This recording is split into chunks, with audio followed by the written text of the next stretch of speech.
This video contains spoilers for Series 1 of The Traitors New Zealand. If you've not seen The Traitors New Zealand and you live in the UK like I do, it came out on the 30th, is it 30th, the 31st? The 30th of September 2024 here in the UK.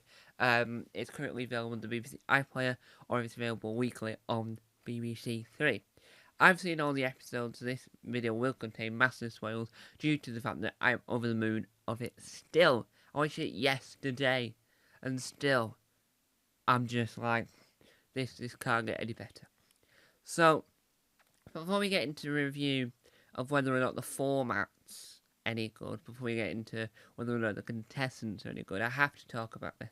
So I think, if I'm not mistaken, they're all a mixture of celebrities and non-celebrities, which for America is a lot of your Desperate Housewives, your Survivors, your Big Brothers, and all your really loud, shouty people. But in New Zealand, it's your comedians, it's your writers, crime writers, poker players. It's like very much a calmer set of celebrities compared to non-celebrities.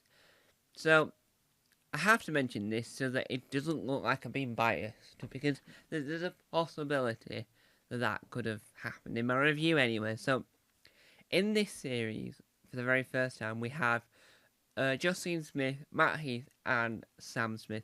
There are three people that I previously interviewed over on Taskmaster World, part of Taskmaster World, the podcast, where Sam Smith writes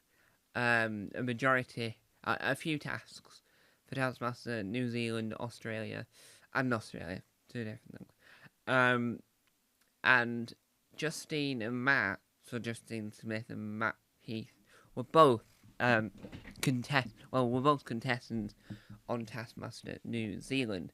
So I've met them, I've interviewed them. So throughout the series, I was rooting for one of the three, to make it all the way to the final. Now, if they were all traitors, I would have wanted them to win. But at that point, I was a little bit like, well, if you make it towards the end, then I'll decide who I want to win at that point. See if there's a possibility that the people I know will win. So, I'm going to mention the winner in this video, so this will spoil. I won't mention it just yet.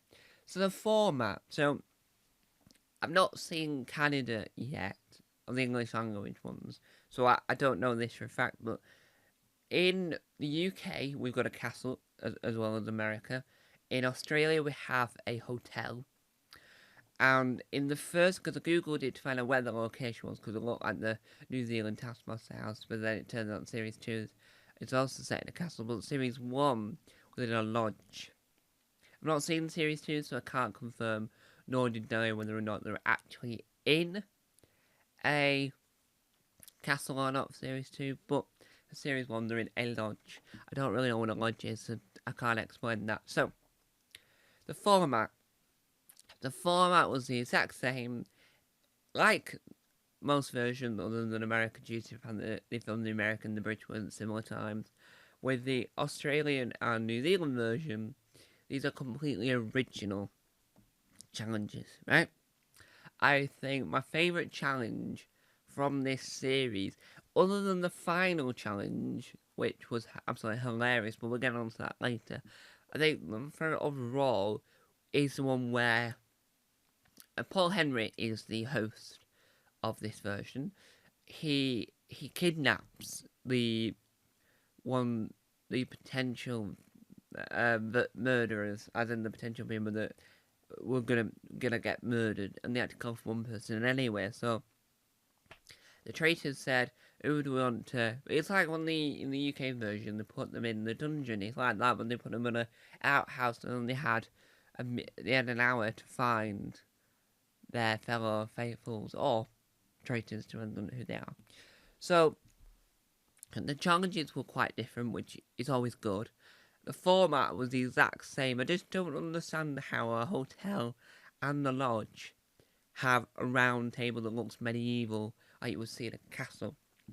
Something like that makes no sense to me. But I don't complain. I just watch it and enjoy it. Is the version worth watching? is better than the UK version? There are two questions that you would get commonly asked. Now, it's really good and worth a watch, but you can never say it's better than the UK version because the UK version, again, isn't the original version. So we have to ask the Netherlands whether or not it matches to them. But as a standalone thing for now, I would say it's incredible, right?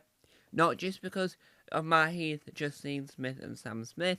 I think if they weren't on it, it still would have been remarkable, it still would have been incredible, it still would have been better than the American version because of the American people in it are a little bit too on the top. These people are a lot more gentle, a lot more calm, and a lot more patient around what is Earth is going on, if that makes any sense. So, Matt Heath was a traitor from the get-go, which I was like, yes, get in there. But of all the traitors, because I know I can tell you in a minute who was the best traitor, Matt Heath was the worst traitor, due to the fact that he was out quite early. It was like episode 5-ish. Technically it's episode 4, but there's a flashback in episode 5, I think. Like there's previously, but so it's technically in episode 4. It got banished, which didn't. Well, he knew he messed up, so he knew it was going to happen anytime soon. And so the best traitor was Brooke. I don't know Brooke's last name, so I do apologise. I don't know anyone's last names other than the people I've interviewed, so I do apologise in advance on that one. So I think that Brooke, as a whole, was very good at staying under the radar. Was very good at hiding within plain sight. Was very good at not being discovered the traitor. And Sam being there the entire time throughout this, because Sam was there from episode 1 to episode 10, it worked really well for Sam just to observe. And I think becoming really good friends with Brooke helped him to, because he got it occasionally. Occasionally he was getting in his head. I think it might be whoever. But before Brooke got recruited as a traitor, Brooke already knew exactly who the other traitor was. So he needed to get himself into the. Well, he didn't need to, but being asked into the coven gave Dan that sort of, I don't know, security blanket, if you will. And so I think that Sam did really well. We'll get on to why I mean he did really well in a minute, just because that is one of the best things ever. So, as a whole, I think the money they were earning was good, the challenges they were doing was interesting. So carrying barrels from one end to the other, but the barrels of different sizes, different volumes of liquid, and different prize pots, and then different how much money it says on the little box. It's a good challenge. I just think them deciding what they were doing and not doing it is the bit that was the downfall, and that sort of, no, they're doing so well as a team and not now. Why? And I just, it's the ending that really gets me. I mean, this is why I wanted to read it. One, because I've seen enough versions now to have a what's the word I'm looking for? To have enough knowledge to be able to say this is really good, but and whether or not elements work elsewhere. The lodge element, I understand that the lodge worked, but the chiming of the grandfather clock didn't work. Only one episode actually had a chime go off, from what I can gather. I watched it all. I just don't remember hearing the chime again for everyone just to go off to bed. And second of all, I would have liked to see a little bit more of where they were heading. They don't just walk out the lodge. Like, I want to see them get into the cars to drive off to go to their room. I wanted them when they were delivering, because this is what the UK version does really well and the American version does really well. I want them to deliberate by showing where the contestants are at that moment, so that the traitors have, when they're talking, Kings, a broad example of one of the people in it. The Kings was doing blah and blah and blah, and whilst they talked about Kings, we could have showed Kings sitting in the bed going, "Oh yes, oh yes," and I think that that's the only bit that I personally think that was lost from this version. That's it. That's a minor detail. So now that we've been doing this video quite a while now, I am happy to spread further this spoiler. So what I'm about to say is a spoiler warning, but I want to give a round of applause, right? So when you see an ending to a version of the Traitors, so the UK version, Series 2, was a cracking ending, right? Due to the fact that I just think it was Harry. I was going to call him Henry, that's why I had to stop this for a second. Harry was an immaculate winner, and he deserved it. And watching him on Uncloaked, which is a spin-off series, to the Traitors UK, I know post-mortems in America, but no one's allowed to watch that. Unless you're American, because it's not available here in the UK. I think Harry just had a lot of going from the series 2 of the Traitors Australia didn't do near as good as the UK because due to the fact that we had no one winning. So we've already had this year a lot to live up to. We've got Australia having no one winning, and the UK has been winning really well. I know this wasn't aired and filmed this year in New Zealand, so it's a little bit old now, but it's. I think it was a real.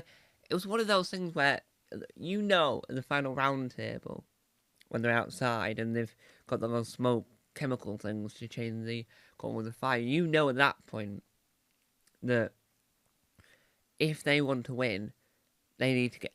And I was thinking it was going to take it to a place where it was going to leave it so that there was only 2 people left. I knew that was going to happen because from the moment they went, right, we want your votes, and then Julia had voted for Anna, and at that point, that the Traitors going to win. Well, you think the Traitors going to win, because it's like they're just fighting at each other. And obviously Julia goes out, and then you got 3, and then you think, right, there's still one traitor there, Brooke was still there, got 1 traitor left, what do you do? And on a hindsight, you wouldn't just go, yeah, end the game, because then he would win. So, you say, no, let's continue.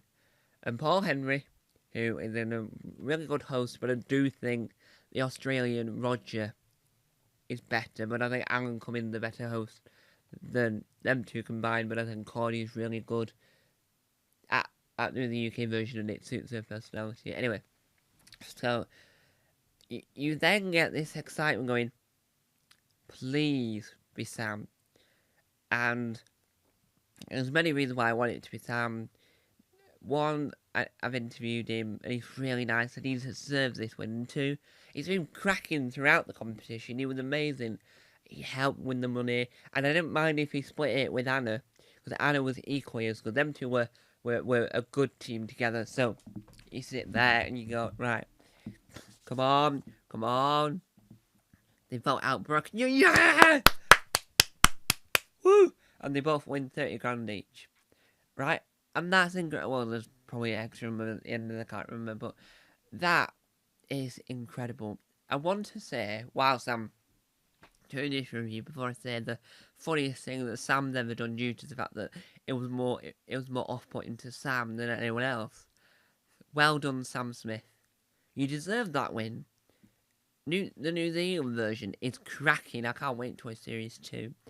It's amazing. I just can't believe you won. I mean, it was a tricky thing to even get unnoticed and just under the radar, just sit there through the entire thing, just doing all the challenges, doing really well at them, coming up with good conversation points, but then never actually being named apart from once on someone's sub. I don't think it worked really well, and I think that's what helped you survive in this cutthroat competition. So I think my favourite challenge of all, now that we know who's won, because now I can litter you with spoilers from now on, is the final 5s, and only one person had to not do their challenge to win. So we had Brooke was in a bath of cockroaches and worms. Anna was getting the Traitors logo tattooed. Julia was in a cryogenic freezer type thing. It's like the same sort of smoke you get in a cryogenic freezer. And then I was trying to move my chair forward to do apologize. And then we had I can't remember. Oh, Colin. We had Colin eating like eyeballs, lungs, and whatever. He seemed to enjoy it. We had Sam getting a monk style haircut, so only one person had to not do it. Colin had already started eating. There was a and an hour whether or not Brooke would do it. Julia did it automatically. Sam was and an hour. So, and Anna was and an hour when she found out what size it had to be. So, they all had to do it, apart from one.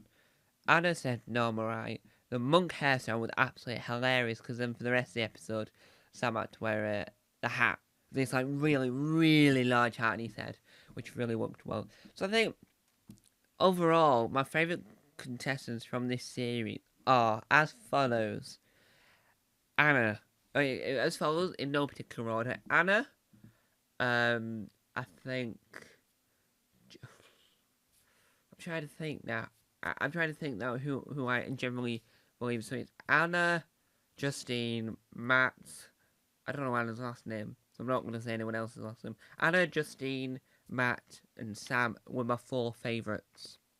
I wasn't too keen on Julia or Vinda or Colin or Brooke. Well, Brooke was an iffy one. I didn't mind him getting to the final. I just wanted him to beat Colin at that point. And he's the only one that had the power to get rid of Colin, because Colin was just really annoying towards the end. But those 4 were my favourites, and I didn't mind who had won. I knew that if Matt was at the end, and Matt won, and Justine and Sam and Anna were at the end, they couldn't have won unless they got rid of Matt. So Matt was a traitor. It was an issue at that point. But I'm so over the moon that Sam won. So well done, Sam. Overall, if I had to rate this out of 10, and we don't do rating systems ever, I would give it a 9 out of 10. I would give it 10 out of 10 if they did the showed us what they were doing in that moment as they were naming these people. I think if they did that more often or at all in their rooms, not just in general, I think that would have given it a 10 out of 10. Will I be watching series 2? Oh boy, I will. Did I mind that it was a mixture of real people and celebrities? No, I didn't mind that, because where it doesn't work in America is because of the people with the high personalities and really, are really high and really energetic and done Survivor, Big Brother, Desperate Housewives, Below Deck, and Love Island, and all these other reality programs. And that's their thing, the challenge, or whatever, I'm sorry. All those really high-end reality shows. And it's like, oh, just shut up, the lot of you. And John Burkhouse in Series 2 of The Traitors was a UK politician. Anyway, so with the celebrities and the not regular, with the civilians, shall we call them, in this version, because a lot of them were like poker players, comedians, writers, like the celebrities were the one you know and love it, and the regular people like ex-force officers. None of them were very much on high alert at all times when, yeah, woo! They're all calm, cool, and collected. They weren't over the top. They were just by themselves. They weren't. America had a lot of over the top characters in both series. The UK version, we don't have celebrities. Celebrity version will be separate, and hopefully they're not too boisterous, is the word I'm going to use. I think that in New Zealand, they're a lot calmer, and you can get on board with them a lot more. So I didn't know Anna beforehand. We had international models and whatever. So I didn't know Anna beforehand, but she was very calm, cool, and collected like a lot of them. And I think that's what made this version so successful. So, thank you guys for watching. Well done, Sam Smith, and well done, New Zealand, for having a cracking version of The Traitors. See, that's 2 for 2 that I know of. Oh, 3 for 3. They've got Great British, the Great New Zealand Kiwi, the Great Kiwi Bake Off, which is fantastic. The New Zealand Taskmaster, fantastic. And New Zealand The Traitors, fantastic. Where else are you gonna go next? Are we gonna get another brilliant version of a show from New Zealand next? Only time will tell. Hey guys, watching Tom and Tomato. Bye. Well done, Sam Smith.